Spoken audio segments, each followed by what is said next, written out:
qui cherchent à faire le bien, qui n'ont plus... Voilà, les règles dans la deuxième semaine, pour des personnes qui ont décidé de vraiment de suivre l'envoi de la sainteté qui était proposée par Dieu et organisée par Dieu, pour lequel il donne des grâces, et qui ont déjà plutôt passé la plus grande partie, ou une grande partie, ou en grande partie, ou totalement, si vous voulez, l'envoi purgative. Mais ça ne veut pas dire qu'on n'a plus rien à faire avec les péchés, hein. Mais que le plus grand effort n'est plus là, mais pour imiter en Jésus-Christ. Alors on a vu qu'il va tenter sur l'apparence du bien,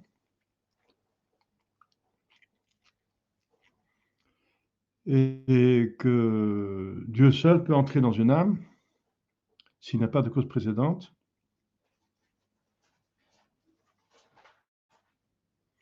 Lorsqu'il y a une cause précédente, normalement, le début est toujours bon, du bon et de mauvais ange, mais la fin est différente. Donc, pour savoir si une inspiration vient de Dieu, il faut que le début et le milieu et la fin soient bonnes ou bons.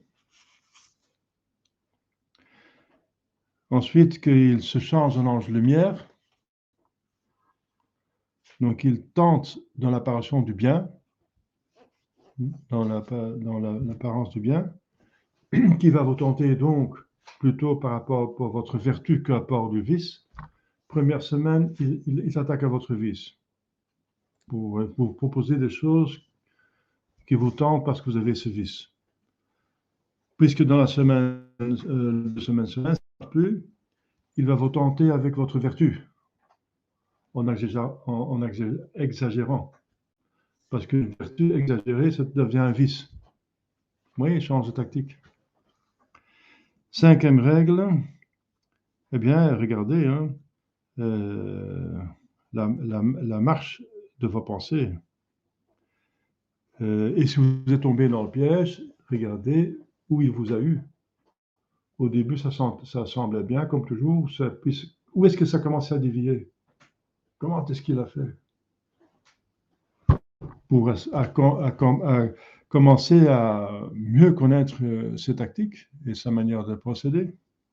Quoi qu'il faut faire attention, parce que la tactique du diable, c'est le plus possible changer de tactique, hein.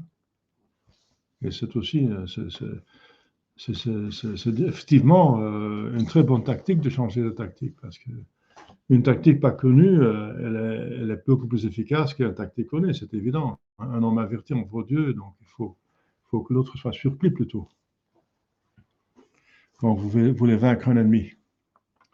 Si on est venu à la sixième règle, quand le diable, donc l'ennemi de la nature humaine, mais aussi de la nature humaine, il faudra dire, donc le diable, aura été découvert et reconnu à sa queue de serpent, ça veut dire surtout à l'aboutissement de son inspiration.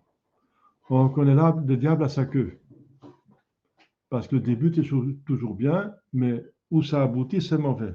Forcément, parce qu'il vous amener pas à quelque chose de bon, et la chose est mauvaise dès que quelque chose d'essentiel est mauvais, et surtout si ça aboutit à un péché mortel. C'est ça le but.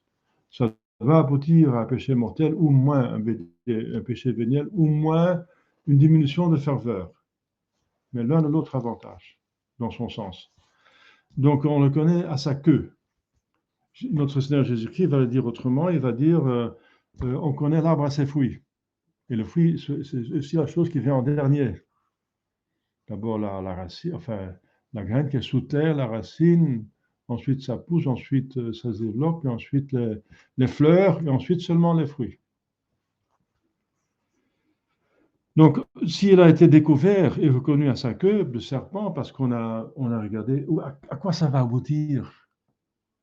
À quoi ça va aboutir cette affaire? Ça paraît bien, mais réfléchissez avec tout ce que vous avez déjà, réfléchissez un petit peu plus loin. À quoi ça va aboutir finalement, cette affaire? Donc, si ça va aboutir très probablement, certainement quelque chose de bien, alors allez-y. Si ça va être très très dangereux, ça risque de dévier totalement, et vu vos faiblesses, etc., et les circonstances, probablement ça va dévier. ça va totalement dévier. Arrêtez de faire la chose. Hein. Arrêtez. Hein. Arrêtez.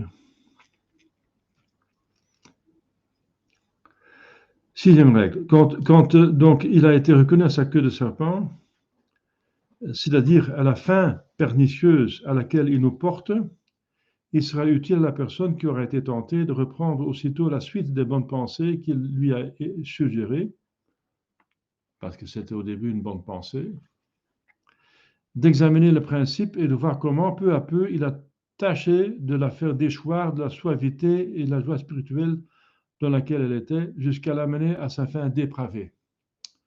L'expérience qu'elle acquérera par cette recherche et cette observation lui fournira les moyens de se mettre en garde dans la suite contre les artifices d'ordinaire de l'ennemi. Voilà.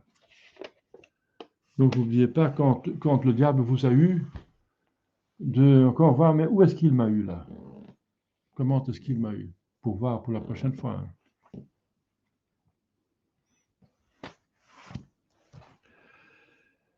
Septième règle, le bon ange a coutume de toucher doucement, légèrement et suavement l'âme de ceux qui font chaque jour des progrès dans la vertu, ceux qui sont en état de grâce. C'est pour ainsi dire une goutte d'eau qui pénètre une éponge. Il entre chez soi, quoi. L'ange est est dans la gloire, et vous êtes dans l'état de grâce, vous êtes tous les deux amis de Dieu, ça, il y a une affinité. Donc quand il se met en contact avec vous, ça va doucement, ça, comment dire, het klikt, on dit en flamand, ça veut dire, ça correspond, quoi. Alors, mais le mauvais ange, au contraire, la touche, ça veut dire l'âme en état de grâce, durement, avec bruit et agitation, comme l'eau qui tombe sur la pierre. Parce que ce sont deux opposés. Vous êtes avec Dieu dans votre âme, état de grâce, et l'autre, il a la haine, c'est le diable, il a peut-être un péché mortel. Il est plusieurs, enfin, et ce sont deux mondes différents. Ce sont deux mondes différents. Ça aboutir au ciel et à l'enfer, et puis voilà, il y a, comme dit Jésus d'Abraham, Abraham dit au l'avare qui est dans l'enfer, je ne peux pas avoir contact avec vous, il y a un précipice, il y a un gouffre, il y a une abysse. Donc, il y a quelque chose d'opposé, ce sont deux opposés. Et s'il veut prendre contact avec vous pour vous tenter, il y a quelque chose qui heurte. Ça va pas doucement, ça a quelque chose avec du bruit, durement, etc. Quant à ceux qui vont de mal en pis, qui sont en état de péché mortel, les mêmes esprits agissent sur eux d'une manière tout opposée. Donc, le bon ange, quand il essaye de ramener quelqu'un en état de péché mortel, il heurte. Et si le diable le veut encore l'enfoncer plus dans le péché, il est chez soi. Ça va doucement, ça va allègrement.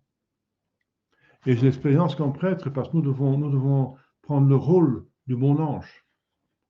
Et vous avez vu ça vous-même. Alors, si quelqu'un est dans la mauvaise voie, et on essaie de le reprendre, il va toujours être heurté. Il va toujours dire, oui, mais oui, vous avez peut-être raison, mais la manière dont on vous a fait, la manière dans laquelle vous a fait, c'est pas bien, c'est trop dur.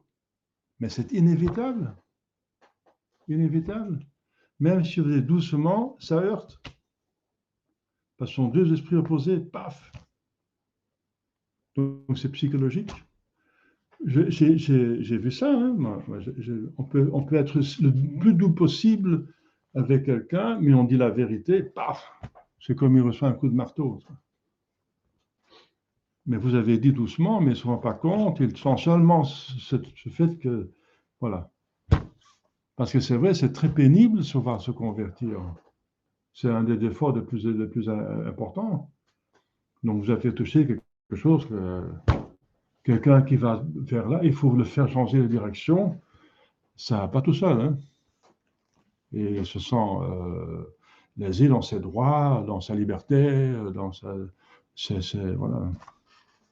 Qui êtes-vous que vous me faites changer de vie moi, je ne fais rien, je parle au nom de Dieu. Donc voilà. Donc, si la personne est en état de grâce, elle accepte, mais si elle est en état de péché mortel, elle se sent heurtée. Même si vous êtes doux. On ne peut pas, sinon vous ne dites pas la vérité. Si vous ne dites pas la vérité, vous dites une petite chose, mais qui n'est pas la vérité. Vous essayez de la faire changer, mais par étapes comme ça. Mais c'est autre chose.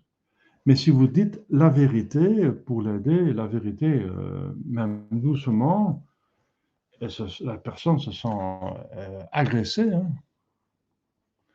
Voilà, c'est psychologique, c'est inévitable. Voilà, vous voyez dans la 7e règle de la 2e semaine. La cause de cette diversité est dans la disposition même de l'âme, qui est contraire ou semblable à la leur. Si elle est contraire, ils entrent avec bruit et commotion. Le bon ange, c'est l'âme en état de péché mortel, ou le mauvais ange chez une âme en état de grâce. Ça va toujours avec bruit, ça heurte toujours. Bruit et commotion.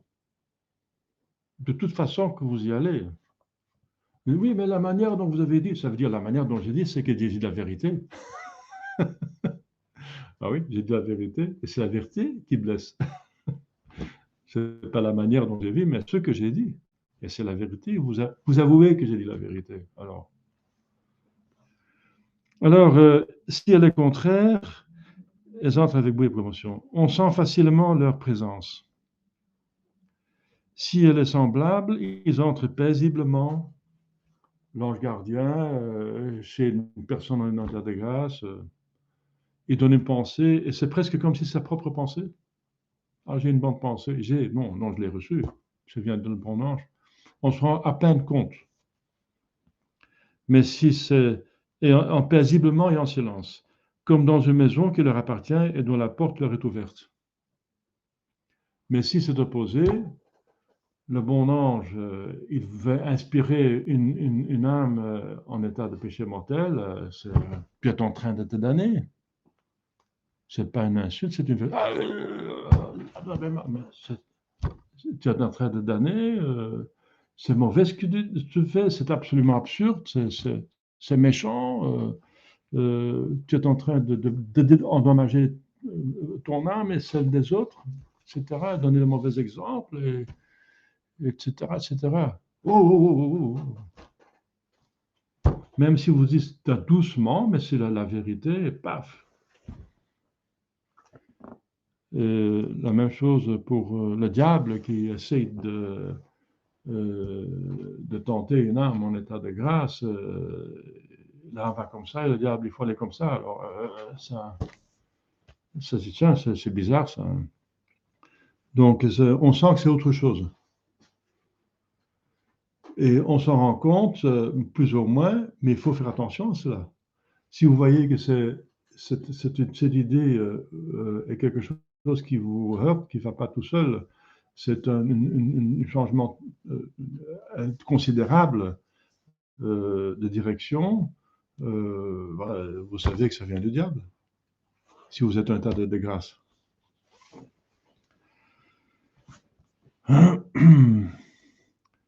Huitième règle, lorsque la consolation spirituelle est sans cause qui l'est précédée, on l'a vu dans la règle, deuxième règle de la 2e semaine, on a vu que c'est seulement Dieu qui peut entrer comme ça. Il est certain qu'elle est à l'abri de toute illusion, puisque, comme nous l'avons dit, elle ne peut venir que de Dieu. Cependant, attention, la personne qui reçoit cette consolation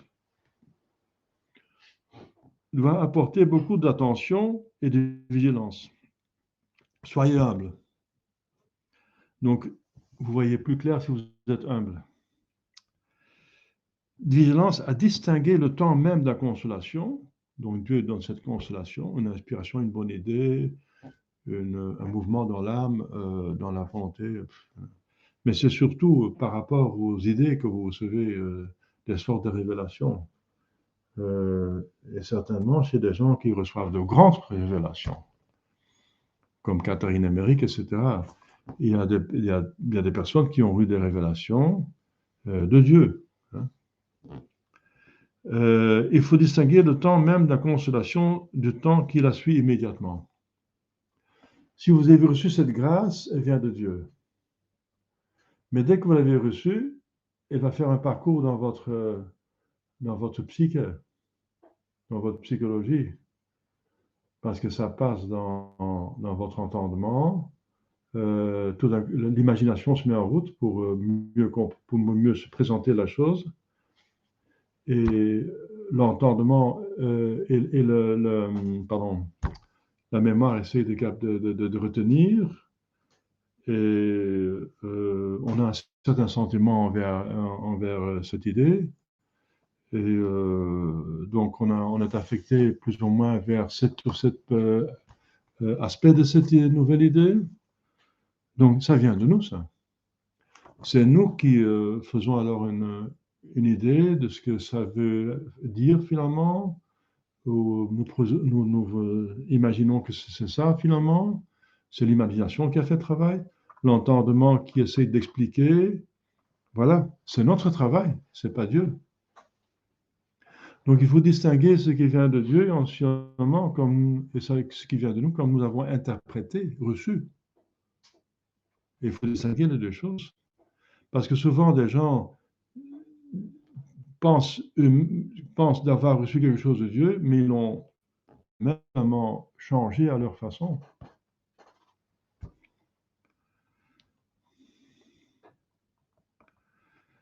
Dans le second temps, donc ce second temps, ça veut dire une fois qu'elle a reçu, il y a un second temps où l'âme est encore toute fervente et comme pénétrée des restes précieux de la consolation passée, elle forme de son propre raisonnement, par une suite de ses habitudes naturelles et la manière de penser, d'interpréter les choses, et de ses convictions, et en conséquence de ses conceptions et de ses jugements à elle, sous l'inspiration du bon ou du mauvais esprit qui peut encore se mettre dessus, des résolutions et des décisions qu'elle n'a pas reçues immédiatement de Dieu, notre Seigneur, et que par conséquent, il est nécessaire de bien examiner avant de leur accorder une entière créance et le mettre à exécution. Donc, vous recevez quelque chose qui vient certainement de Dieu, mais ça va pénétrer dans votre esprit, dans votre entendement, vous avez, etc.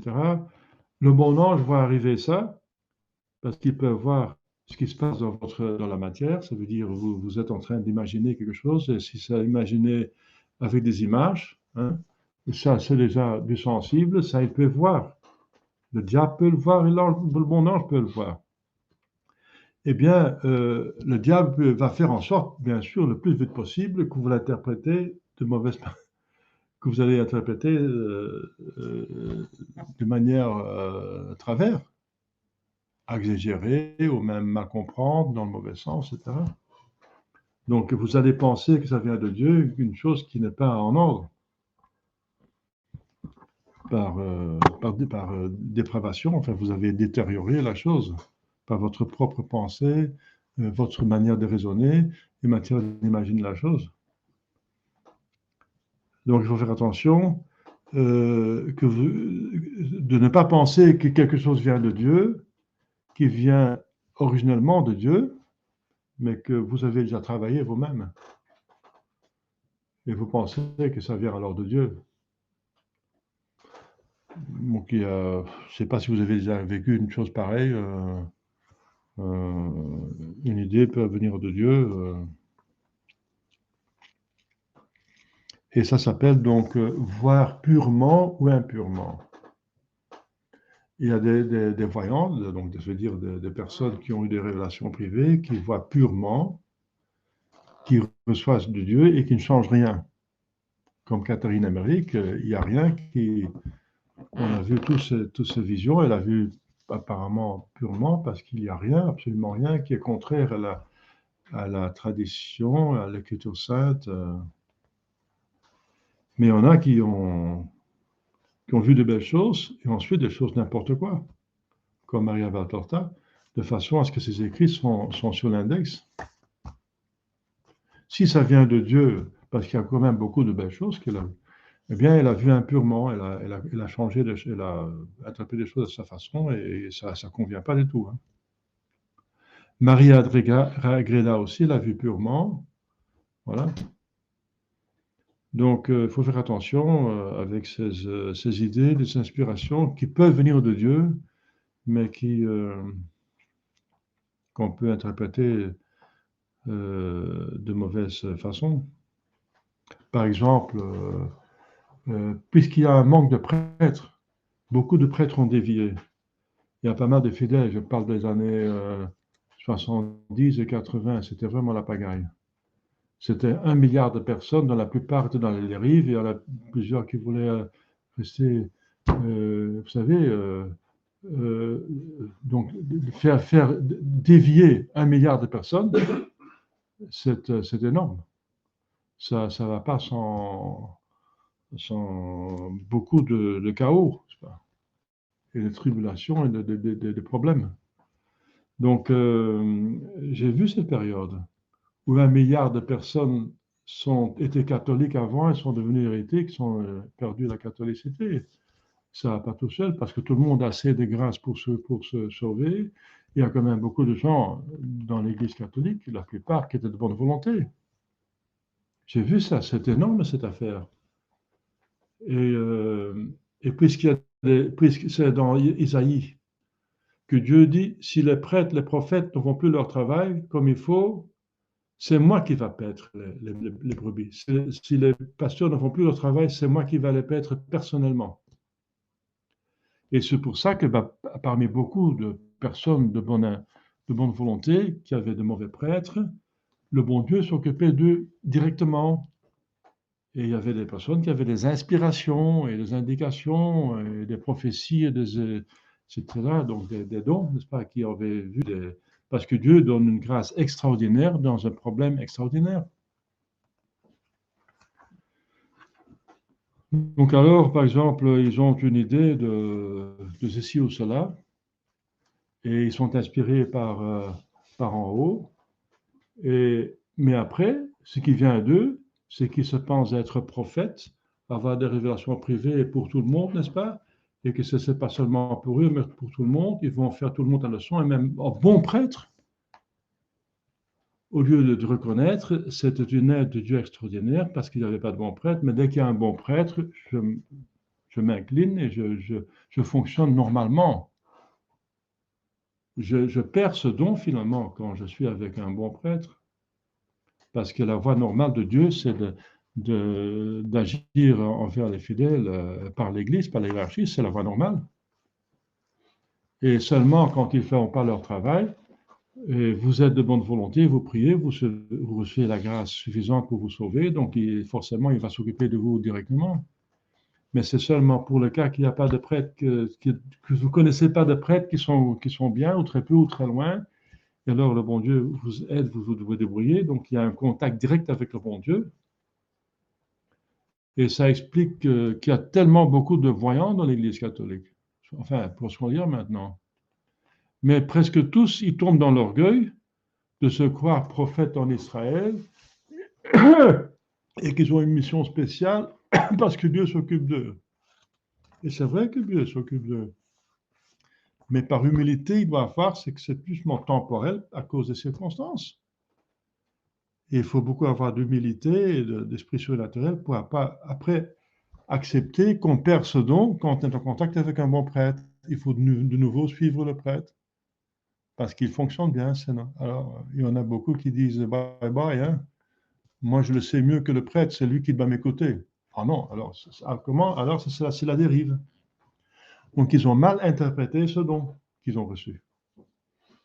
Et c'est leur orgueil, leur concupiscence qui s'en empare et ça part de la mauvaise direction. Voilà. Donc, ça, c'est un exemple. qui maintenant c'est moins parce que maintenant la départition a été faite, hein. Tout le monde sait où il se trouve. Voilà, les gens qui viennent ici, ils n'ont pas besoin de. J'espère que je fonctionne convenablement. Eh bien, s'ils ont une question, ils viennent me voir et c'est la façon normale que Dieu préfère. Dieu préfère la normalité. L'extraordinaire doit rester l'exception, n'est-ce pas? Mais voilà, donc faites attention si vous avez une idée qui fait effectivement du bon Dieu, et ça peut arriver que vous faites la distinction de ce qui vient vraiment de Dieu et ce que après vous allez faire avec. Et le produit final, c'est un mélange de ce qui vient de Dieu et de vous. Alors, si un mélange et ce qui vient de vous, attention, hein. Il ne faut pas dire que tout vient de Dieu alors. Il faut être honnête, hein. Il y a une partie qui vient de vous. Voilà. Donc, ne vous trompez pas vous-même. Vous voyez, c'est l'orgueil humain qui est aveugle, hein. Donc, faites attention, huitième règle. Et le diable va se mettre dessus, bien sûr, parce que s'il vient de Dieu, il n'aime pas ça. Il va faire en sorte que vous allez travailler la chose. Il va vous stimuler, il va vous donner des idées. Oh, il faut comprendre ça comme ça, hein.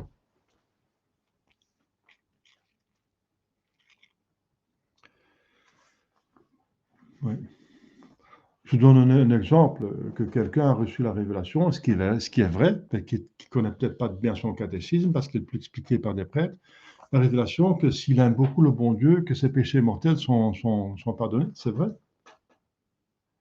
et que voilà, il pense que c'est pour toujours, et il va trouver un bon prêtre, parce que celui qui cherche trouve, et alors il va penser qu'il ne va plus jamais se confesser, parce que le bon Dieu lui a fait comprendre que quand il aime il a un bon Dieu et les péchés mortels se sont remis. Voilà, il n'y a plus besoin de confession, monsieur l'abbé. Ça vient de Dieu, je suis sûr. Oui, bien sûr, mais maintenant, en plus, c'est fini. Ah, un acte d'humilité. L'humilité est difficile, hein. Voilà. Voilà. Donc, un autre exemple, n'est-ce pas? Il y a des centaines d'exemples dans ce sens. Voilà. Donc, on est arrivé à la fin des discernements des esprits. Mais il y a beaucoup d'autres règles, n'est-ce pas? La disposition des aumônes, sur les scrupules, très intéressant. Et règles pour sentir avec l'Église, magnifique. Les modernos ont réédité l'Essai Saint-Ignace, mais ils ont changé les règles pour sentir avec l'Église. Parce que c'est sentir avec l'Église contre le protestantisme. Et le modernisme étant la continuation du modernisme, ce sont des règles contre le modernisme. Et ça, et voilà, ils vont enlever ce qui est contre eux. Donc, ils vont enlever ce qui dérange. Comme Luther, n'est-ce pas? Donc, ils faussent les écrits des saints. Ils vont enlever tout ce qui les dérange, c'est normal, c'est humain. Par exemple, le curé d'Ars, son corps est incorrompu, mais il a la soutane. Ils ont voulu ouvrir la chasse et enlever sa soutane et mettre un costume, en disant, si le curé d'Ars seulement avait vécu maintenant, il n'aurait pas supporté la soutane. Et c'est les gens, les croyants, les gens encore qui ont arrêté les autorités, qui voulaient faire, ils sont révoltés contre ça. Donc c'est pour eux insupportable de voir un saint, l'exemple des prêtres, porter une soutane. Parce qu'ils ne portent plus la soutane, n'est-ce pas? Ils ont honte de la soutane. Voilà. Un autre exemple, n'est-ce pas, voilà, sentir avec l'Église, mais on n'a pas de temps ici dans les 5 jours. Mais voilà, regardez par vous-même, c'est très intéressant, hein. La manière pour faire la pénitence et le jeûne, etc. Donc tout ça, donc tout ce qu'on a sauté, qui n'est moins essentiel, parce qu'on a fait un résumé, bien sûr, si on fait une retraite en 5 jours ou 6 jours, c'est de lundi midi à samedi midi, donc bien sûr, c'est pratiquement 5 jours, donc on peut beaucoup moins voir que si on passe 30 jours avec la même retraite. La retraite est faite pour 30 jours, mais voilà, comme j'ai dit, c'est pas possible maintenant. Pour très peu de gens, eh bien voilà, mais rien n'empêche que vous regardez par vous-même, hein, ou dans votre temps libre maintenant. D'accord? Voilà, pour cette explication, il n'y a pas de méditation, mais c'est quand même donné à votre considération pour bien mémoriser la chose, pour que si vous vous trouvez dans la situation, que vous savez quoi faire. Voilà, prions l'un pour l'autre.